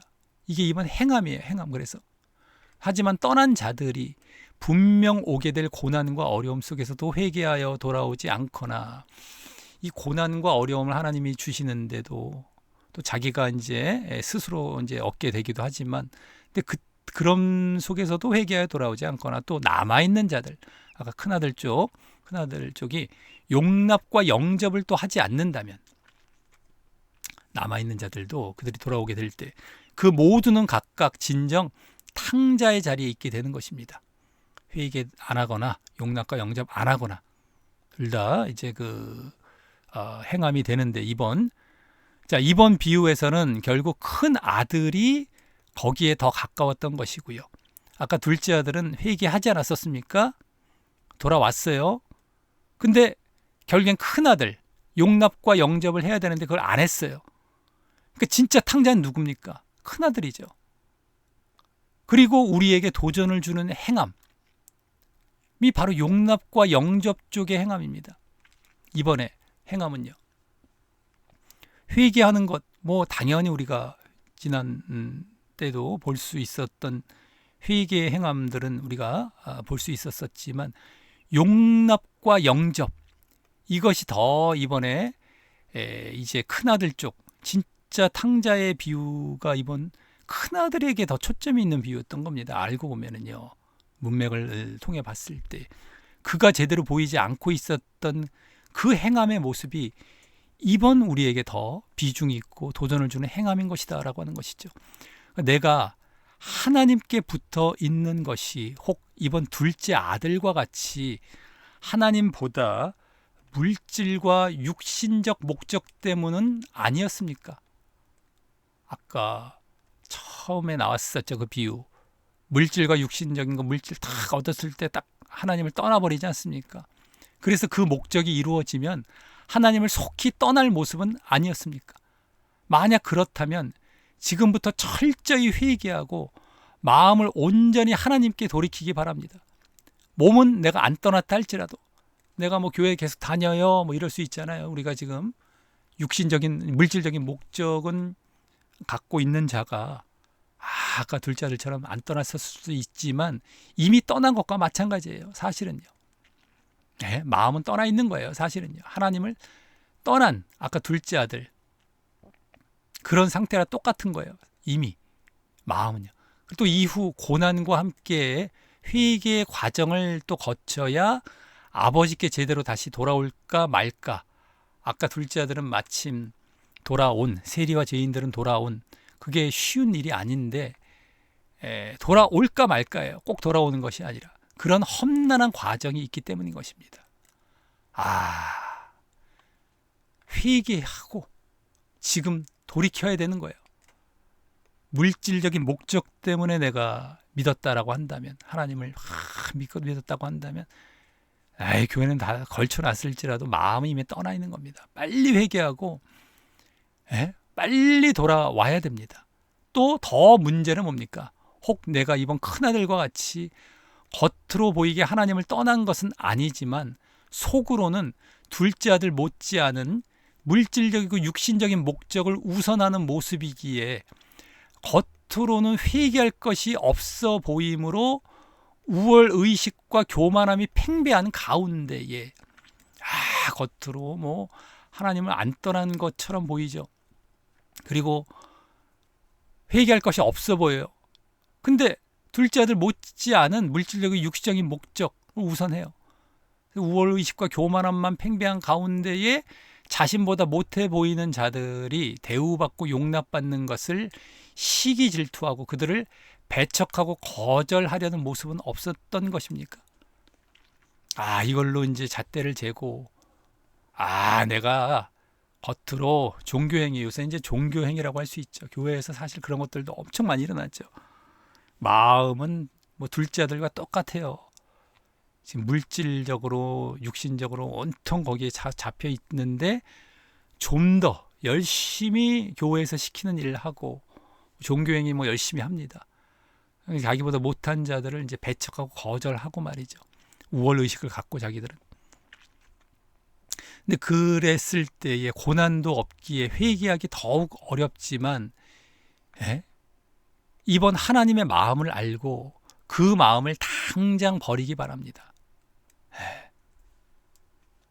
배척하고 거절하고 용납하고 영접하는 것이 아니라 구분짓고 자꾸 자신은 아닌 것인 양 이렇게 사실은 뭡니까? 아까 둘째 아들처럼 회개도 해야 되고요. 이들은 물질과 육신에서 벗어나야죠. 아버지께 돌아와야죠. 그리고 그 아버지의 마음을 갖고 그러기에 그렇게 잘못되었다가 겉으로 이제 드러나게 잘못되었던 자죠. 돌아오는 자들을 거절하지 말아야 됩니다. 구분짓고 우리만 뭐 예정되어서 뭐 우리만 뭐 어떻게 구원받는다라고 착각하지 말고요. 자기가 우월의식을 가져도 안 되고요. 그래서 그 마음을 당장 버리시기 바랍니다. 그것을 지속하는 것은 결국 하나님을 원망하고 대적하는 것이 되고요. 하나님께서는 저들이 돌아온 걸 기뻐하시고 받아들이시는데 그것이 아닌 모습으로 오히려 하나님을 원망하고 대적하는 겁니다. 그리고 구원에서 멀어지는 거예요. 자기 스스로 찾아가죠. 오늘도 잔치에 참여하지 않고 하나님 마음도 품지 않고 하나님을 원망하고 대적합니다. 내가 이렇게 했는데 나에게는 왜 안 주세요? 나에게는 왜 이렇게 합니까? 열심히 했는데 종교행위 하면서 말이죠. 자신의 마음부터 돌이키고요. 아버지의 마음으로. 그러기 때문에 그것에 대해서 아버지를 불평하지도 마시고요. 저 사람이 저렇게 한 것에 대해서는 여기서는 이제 그 사람이 회개해서 돌아온 것이지만 그렇지 않다 할지라도 뭐 잘 되고 어떻게 했던 거 할지라도 거기에 신경 쓸 필요 없습니다. 그리고 이제 저들이 돌이키거나 돌아오거나 누구든 간에 기회가 있고 회개하고 구원의 자리로 돌아올 구원의 기회가 다 주어져 있는데 미리 단정짓고 구분하고 말이죠. 이러면 안 되고 말이죠. 자, 그러한 자들이 어쨌든 계속 그 자리에 머물러 있으면 하나님을 대적하고 구원에서 멀어지는 것입니다. 부디 회개 내지 용납과 영접의 행함의 기회를 붙들며 지금 기회가 있을 때에 우리가 잘 붙들고 하나님 마음에 합한 자, 하나님 마음이 오늘 어떠하신지 우리가 알 수 있었었죠. 얼마나 살아나는 것, 생명을 얻는 것, 구원 얻는 것을 얼마나 기뻐하시는지 모릅니다. 그것을 소원합니다. 그런 자가 되기를. 정말 오늘 세리와 죄인들과 같은 자를 왜 영접하고 왜 저들을 받아들이는지 시기 질투하고 말이죠. 교회에서 초신자가 왔을 때에 그들을 잘 해주면 시기 질투하는 것. 딱 오늘 큰아들 모습이고 딱 하나님 마음이 없는 모습입니다. 대표격이죠. 대표격. 지금도 터줏대감처럼 오래 신앙생활을 했던 자들이 대표적으로 보이는 모습이 그것입니다. 누군가가 시신자가 와서 좀 잘해주고 말이죠. 이제 더 신경 써줘야 되잖아요. 신생 아니까 막 이것저것 챙겨주고, 그러니까 막 거기에 관심을 쏟는 것처럼 보인단 말이죠. 그럼 시기 질투예요. 그 시험 듭니다. 저 사람 은근히 미워하고요. 딱 오늘 그 큰아들 모습, 종교 지도자들 모습, 하나님의 마음이 없는 모습, 지옥 갈 모습입니다. 대표격이에요. 지금 무수하게 그거는 교회에서 대표적으로 보여지고 있죠. 그거 다 뜯어 고쳐야 됩니다. 하나님의 마음, 그거 회개하시고 진짜 신앙의 자리로 들어오셔야 됩니다.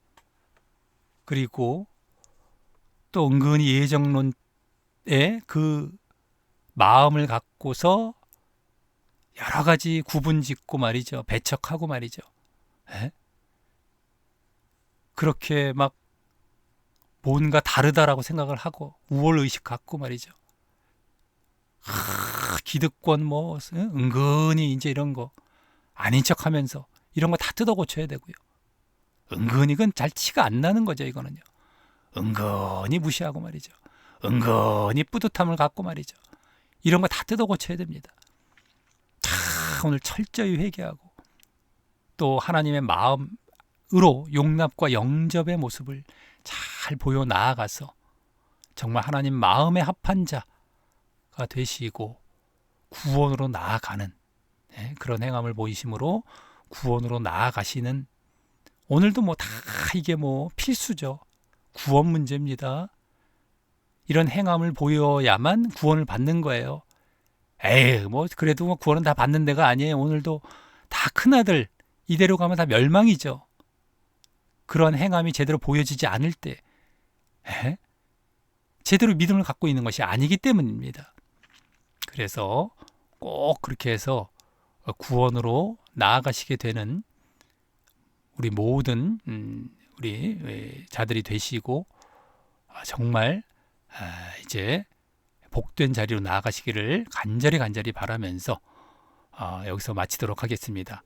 오늘도 모든 영광 하나님께 올려드립니다.